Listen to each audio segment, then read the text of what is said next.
بسم اللہ والسلام علی رسول اللہ۔ ایک سوال میرے پاس یہ آیا ہے کہ آج کل کا جو نوجوان طبقہ ہے، چاہے لڑکے ہوں لڑکیاں ہوں، ہر وقت موبائل یوز کرتے رہتے ہیں، فیس بک، واٹس ایپ، یوٹیوب، تو اس کے کیا نقصانات ہیں؟ تو اس کے بے شمار فوائد بھی ہیں، ساتھ ساتھ نقصانات بھی ہیں۔ اور فوائد یہ ہیں کہ آپ اس کے ذریعے دینی کام کر سکتے ہیں اور اچھے کام کر سکتے ہیں، کتابیں اپلوڈ کریں، کتابیں پڑھیں، حضور علیہ السلام کی سیرت پر مشتمل کتابوں کا مطالعہ کریں، علماء اہل سنت کے بیانات سنیں۔ باقی اس موبائل کے ذریعے فلمیں دیکھنا، ڈرامے دیکھنا، گندی ویڈیوز اپلوڈ کرنا، ٹک ٹاک پر یہ جو آج کل کے ہوتا ہے، یہ سب ناجائز و حرام ہے۔ یہ جو آج کل لڑکیاں اپنی جسم دکھا رہی ہیں یا لڑکے اس طرح کے کچھ غلط حرکات کر رہے ہیں، تو یہ آخرت برباد کرنے والی صورتیں۔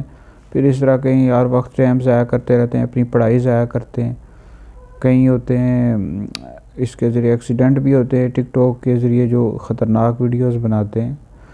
تو نقصانات آج کل کے نوجوان طبقہ، لڑکا ہو، لڑکیاں ہوں، لڑکے ہوں، بہت زیادہ کر رہے ہیں، مس یوز کر رہے ہیں نا۔ اس کا اچھا استعمال کریں، اس سے فائدہ لیں، لیکن غلط اس کے ذریعے کام لینا یہ تو سب جائز نہیں ہے، آخرت برباد کرنے والی صورتیں۔